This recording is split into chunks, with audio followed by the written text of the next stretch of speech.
The landlord accepted my deposit almost suspiciously fast. Now I understand why. The first night was normal. Exhausted from moving, I assembled my IKEA bed frame haphazardly and fell asleep to unfamiliar city sounds. The second night, I noticed something off. Not frightening, just strange. A smell, like wet soil and something metallic. I checked the windows, thinking maybe rainwater had seeped in somewhere, but everything was dry. The smell faded by morning, and I convinced myself it was just the old building settling. On the third night, I heard it for the first time. A soft scraping sound. Like something hard, a fingernail maybe, being dragged slowly across the underside of my box spring. Just once. A single, deliberate stroke that lasted maybe 3 seconds. I froze, my heart hammering in my chest. The digital clock on my nightstand read 3:17 a.m. That odd time of night when the world feels paper thin, when the barrier between what's real and what's not seems to blur. "Hello," I called out, immediately feeling ridiculous. What was I expecting? A polite response? Silence answered me. Just the ambient hum of my refrigerator and the occasional car passing on the street below. I took a deep breath and slowly leaned over the edge of my bed, heart pounding so hard I could feel my pulse in my temples. I lifted the dust ruffle and peered into the darkness beneath my bed. Nothing. Just some stray dust bunnies and a sock I'd missed while unpacking. "You're being ridiculous," I told myself, settling back into bed. Old buildings make sounds. It's probably just the pipes. I pulled my comforter up to my chin, feeling childish but somehow safer with the blanket as a barrier between me and whatever I'd imagined.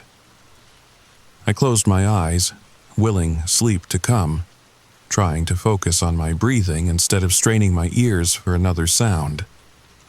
Just as I was drifting off, I heard it again.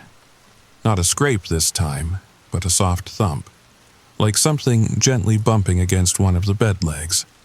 My eyes flew open, but I didn't move, didn't breathe, nothing followed. Eventually, exhaustion won out over fear, and I fell into a restless sleep. The next morning, I felt silly. Classic anxiety response to a major life change, I told myself. Moving to a new city, starting a new job, of course I was on edge. I went about my day, unpacking boxes, trying to make the space feel like home. I called my mom, told her about the apartment but not the strange sounds. She'd worry, and there was nothing to worry about. Not really. That night, I made a point of checking under the bed before climbing in. I even took a flashlight and inspected the furthest corners where shadows gathered the thickest. Nothing but hardwood floor and more dust than I cared to acknowledge. I slept soundly until about 2 a.m., when I woke with a start. No sound had disturbed me, at least none that I consciously registered. But I had that distinct feeling of presence. You know the one. When you can tell you're not alone even with your eyes closed. I lay perfectly still, listening. My breath seemed unnaturally loud in the quiet room. Then I heard it. Not from under the bed this time, but from the corner of the bedroom. A soft, wet sound. Like someone with a cold trying to breathe quietly through their mouth. Minutes, the sound stopped. I finally worked up the courage to reach for my phone on the nightstand and turn on its flashlight. The beam cut through the darkness, illuminating the corner where I'd heard the breathing. Empty. Of course it was empty. What had I expected to see?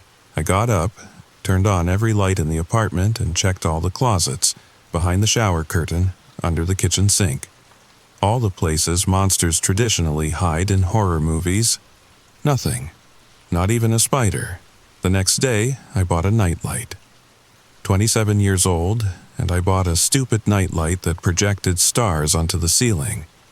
I wasn't proud of it, but I needed something to disrupt the absolute darkness of that room at night.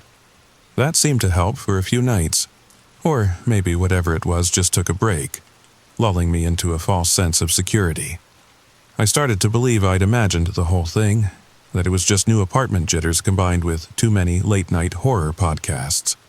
Then, a week after moving in, I woke up to find something on my bedroom floor that I couldn't explain away. A small, perfect handprint. Not a child's, too elongated for that, too wrong. The fingers were spindly, at least twice as long as they should be. It was pressed into the hardwood, as if made in wet cement that had dried overnight. But that was impossible. The floor was solid oak. Had been for decades. I took a picture with my phone, then touched it cautiously. It felt just like the rest of the floor, smooth, solid wood. But the impression was undeniably there, about 2 feet from the edge of my bed, as if something had crawled out and pressed its hand into supposedly solid matter. I tried to tell myself it was a quirk of the old flooring, a manufacturer's defect that I'd somehow failed to notice for an entire week, but I knew better. The handprint hadn't been there the day before. I called the landlord, asked if the previous tenant had reported anything unusual. He hesitated before answering, which told me everything I needed to know. "Look, Miss Reynolds," he finally said. "The last tenant broke her lease after 2 months, said she couldn't sleep, complained about noises, but the building passed inspection and there's nothing structurally wrong with your unit. Some people just aren't cut out for historic buildings." "Did she mention anything specific?" I pressed. "About the noises, I mean." Another pause. "She said something was scratching from inside the walls under the floor, but we had pest control out twice, not so much as a mouse.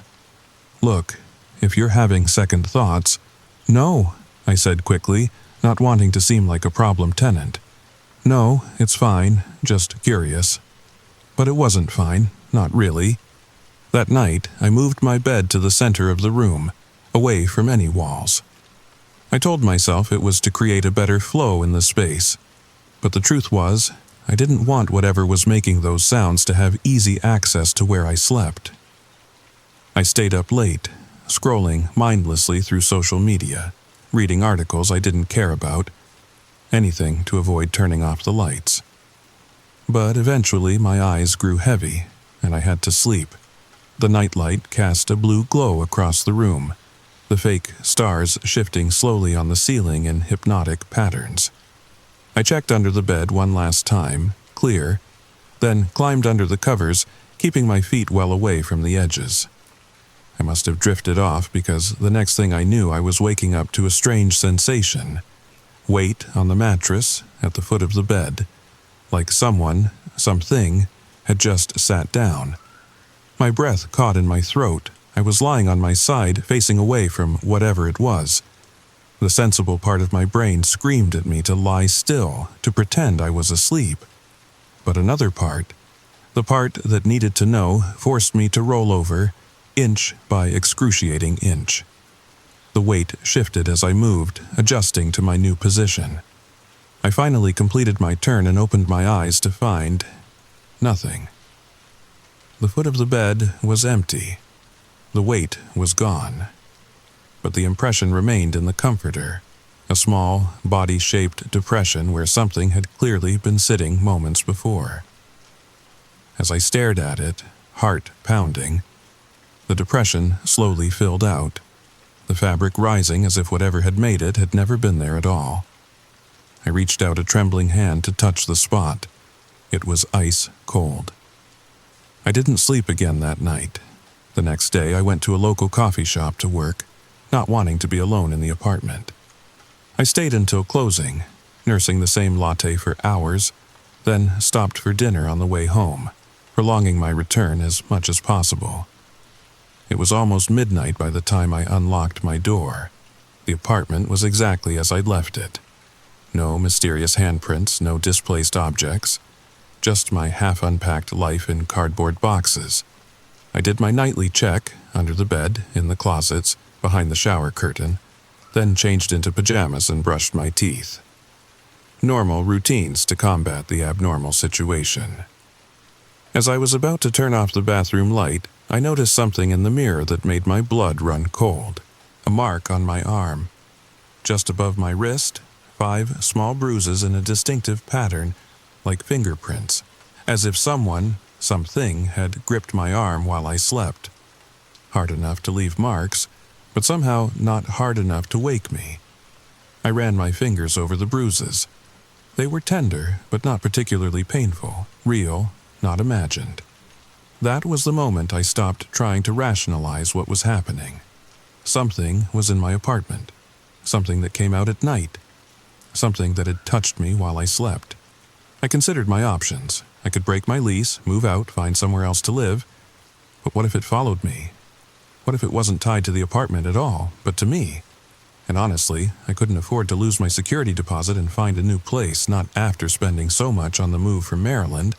So I decided to face it, to try to understand what it wanted, why it was here.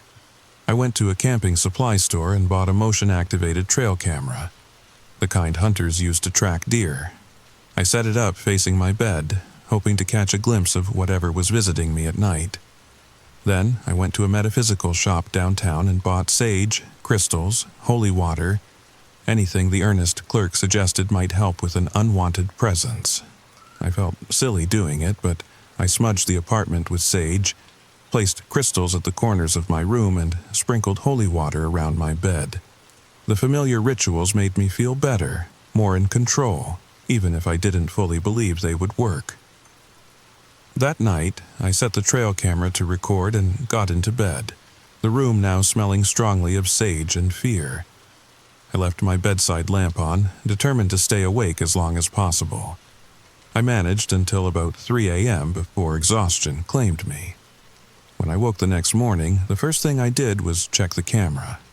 The memory card was empty. Not just empty of anything unusual, completely blank, as if the camera had never been turned on.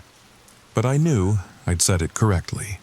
The battery was still full, the settings still as I'd programmed them. Something had erased it. And there was something else. Something that made the hair on the back of my neck stand up. The crystals I'd placed around the room were now arranged in a perfect circle, in the center of my bedroom floor. I stared at the perfect circle of crystals, desperately seeking a rational explanation. Sleepwalking? An earthquake? No. Something had moved them deliberately. Something intelligent enough to understand my intentions and respond. With shaking hands, I photographed the circle before carefully placing the crystals in my desk drawer. I called in sick to work and spent the day researching my building's history, looking for deaths or tragedies that might explain a haunting.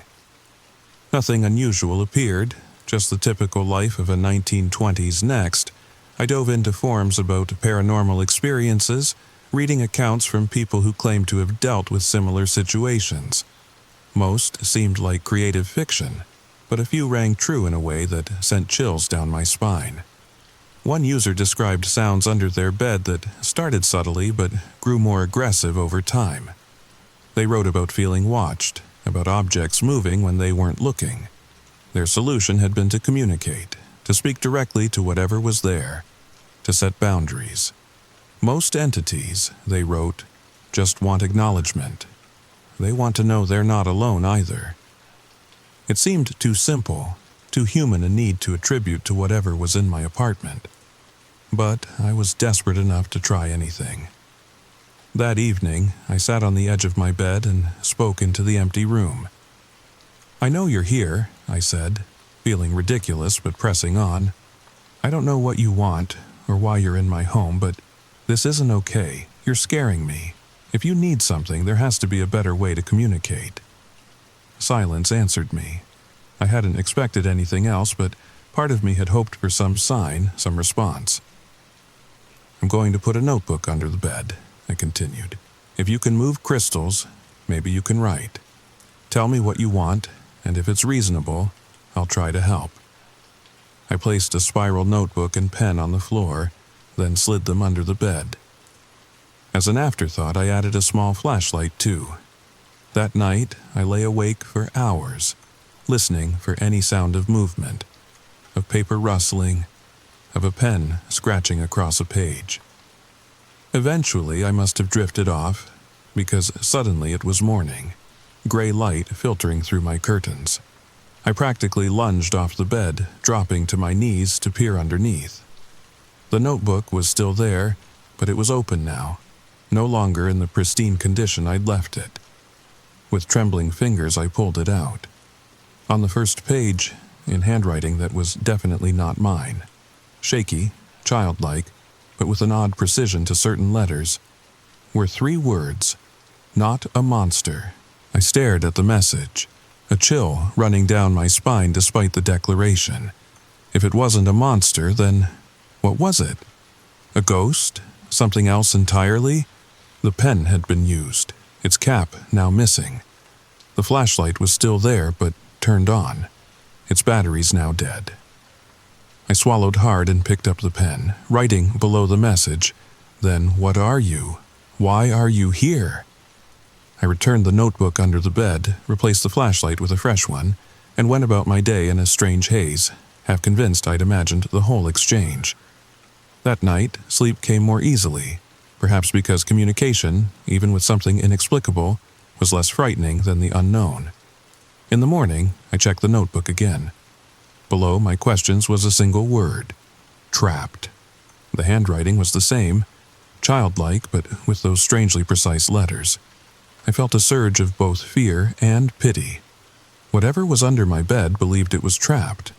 But trapped how? And by what? I wrote back, "Trapped how? Can I help you?"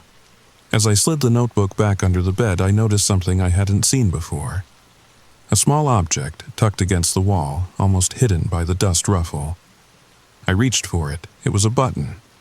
Old-fashioned, made of some kind of shell or mother of pearl. It had an iridescent quality that caught the light as I turned it in my fingers. It didn't match any clothing I owned. I set it on my nightstand, unsure of its significance but feeling it was somehow important. A gift? A clue? That day, I could barely focus at work. I kept checking the time, counting the hours until I could go home and check the notebook again. When I finally made it back to my apartment, I rushed to the bedroom. The notebook was where I'd left it, but when I pulled it out, I found not words, but a drawing. Crude, but unmistakable. A stick figure lying in what appeared to be a small space, a coffin, a crawl space, and around it, lines that I interpreted as wooden boards or floorboards. Below the drawing, a single word: help. A cold realization washed over me. Someone was trapped under the floorboards of my apartment. Had been there, perhaps, for who knows how long. I ran my hand over the hardwood floor of my bedroom, trying to imagine what might be beneath it. The building was old. Who knew what renovations, what covering up of history had happened over the decades? I wrote back, "Are you human? Were you human?" I didn't sleep at all that night. Instead, I sat cross-legged on my bed, staring at the floor, imagining what might be just a few inches below me. Every creak, every settling sound of the old building now took on new meaning. In the morning, I checked the notebook again. Once, just that, no elaboration, but it was enough to send me spiraling into new theories, new fears. Whatever was under my bed had once been human. Now it was something else. Something that could make handprints in solid wood move objects, erase digital recordings. I spent that day researching the building's history more thoroughly. I went to the city archives, looked up old newspapers, property records, and finally, I found something. In 1953, a man named Frederick Winters disappeared from his apartment, my apartment, without a trace. His belongings were left behind, nothing missing except the man himself. The case was never solved. But there was more. Before his disappearance, Winters had reported strange occurrences to the building manager. Noises in the walls, objects moving, cold spots. He'd been dismissed as paranoid, possibly mentally ill, and then he was gone. That night I wrote in the notebook, "Frederick Winters."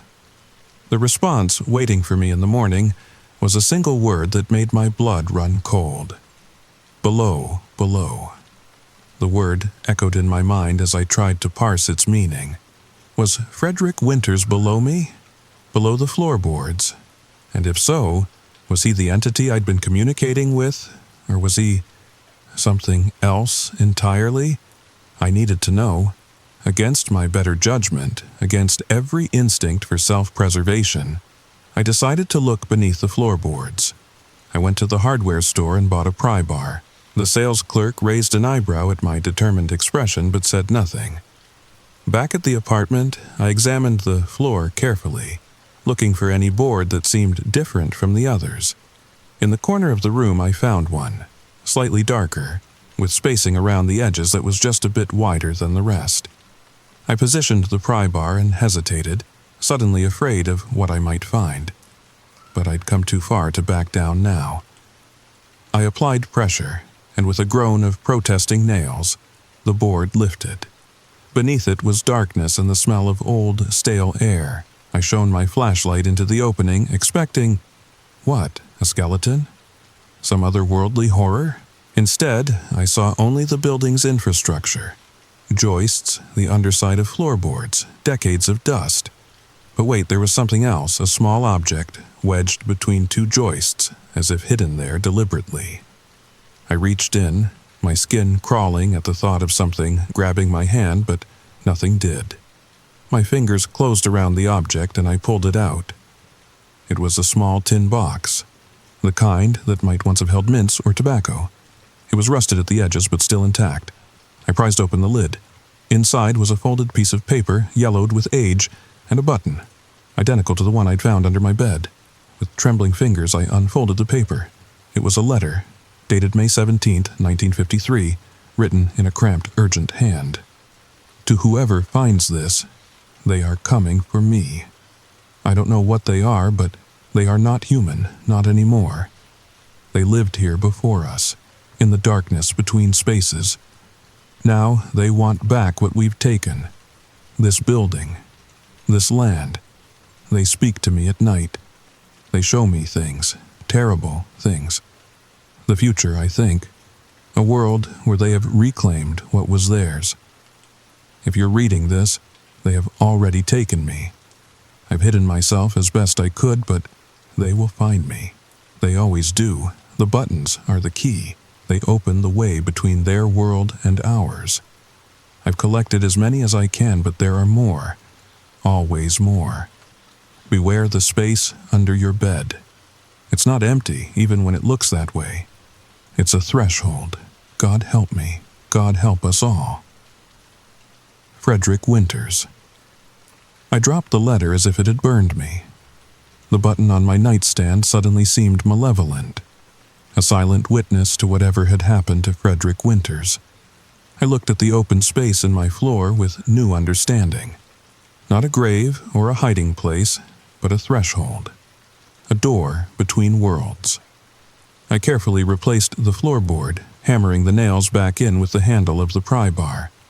Then I returned to the notebook, writing with an unsteady hand. What happened to Frederick Winters? The notebook remained under my bed all day. I couldn't bring myself to check it until evening, when the shadows in my apartment grew long and my courage was bolstered by a glass of wine. When I finally looked, the answer chilled me to the bone. Became us. Two simple words that contained a universe of horror. Frederick Winters hadn't been taken to another place. He had been transformed, absorbed, made part of whatever dwelled in the spaces between. And now they were under my bed. Watching. Waiting. For what? My hand hovered over the page. I wanted to ask but was terrified of the answer. Finally, I wrote, "What do you want from me?" I slid the notebook back under the bed and sat on the edge of my mattress, waiting. I don't know what I expected, an immediate response perhaps, but the room remained silent, the notebook hidden from view. I couldn't sleep, couldn't even lie down. Instead, I paced the apartment, jumping at every creak and groan of the old building. Around 3 a.m., exhaustion finally overcame fear, and I collapsed onto my couch, as far from the bedroom as I could get. I dreamed of buttons, hundreds of them scattered across my floor like seeds. And from each one, something growing. Something with long fingers and too many joints. Something hungry. I woke with a start just as dawn was breaking. The first thing I did was check under the bed for the notebook. It was gone. In its place was a small pile of buttons. Pearl, bone, wood, metal, a dozen or more, all different, all old. And on the floor beside them, written in what looked like ash, choose. Choose what? A button? For what purpose? Frederick's letter had said they were keys, but keys to what? I didn't touch them, didn't dare. Instead, I packed a bag. I needed space to think, to decide what to do next. I booked a hotel room for the night and practically ran from my apartment. The image of those buttons seared into my mind. At the hotel, I tried to make sense of everything that had happened. Part of me wanted to never go back, to abandon my apartment and everything in it. But another part, the same part that had always needed to understand, to know, wouldn't let me walk away. And there was something else, too, a nagging feeling that I couldn't escape this by simply changing locations, that what had found me would find me again, wherever I went, that in some way I was already chosen. I returned to my apartment the next day, steeling myself for what I might find. The buttons were still there, untouched. The ashen words still visible on my floor. I took a deep breath and picked up one of the buttons. A simple wooden one, worn smooth with age. Nothing happened. No flash of light, no rush of wind, no mystical doorway opening. Just a small, ordinary object in my palm. Disappointed and confused, I set it back down among the others. As my fingers grazed the pile, I noticed one button I hadn't seen before. It was newer than the others, made of plastic rather than natural materials. It looked out of place among the antiques. On a hunch, I flipped it over. On the back, scratched into the plastic, was a single word: safe. I picked up this button, holding it separate from the others. Was this the choice I was meant to make? The safe option among dangerous ones? I clutched it tightly in my fist and spoke into the empty room. I choose this one, I said, my voice surprisingly steady. I choose safety. For a long moment, nothing happened. Then, slowly, the other buttons began to move, not by any visible force, but as if the floor beneath them was shifting, tilting. They rolled together, forming a perfect circle. In the center of that circle, words appeared, written in that same ashen substance: wise choice. The buttons began to sink into the floor, passing through solid wood as if it were water. Within seconds, they were gone, leaving no trace. The plastic button in my hand grew warm, then hot. Not enough to burn, but enough to notice. I opened my palm to look at it. The word safe was glowing slightly, pulsing like a heartbeat. That night, I placed the button on my nightstand and, for the first time in weeks, slept deeply, dreamlessly. In the morning, the button was cool again, the glowing word now just a scratched marking. But something had changed in the apartment. The air felt lighter, cleaner somehow. I checked under my bed, nothing but dust and the faint smell of old wood. No scratching sounds disturbed my sleep that night or any night after. 2 weeks later, I found the notebook I'd used to communicate with whatever was under my bed. It was tucked behind my bookshelf, though I have no memory of putting it there.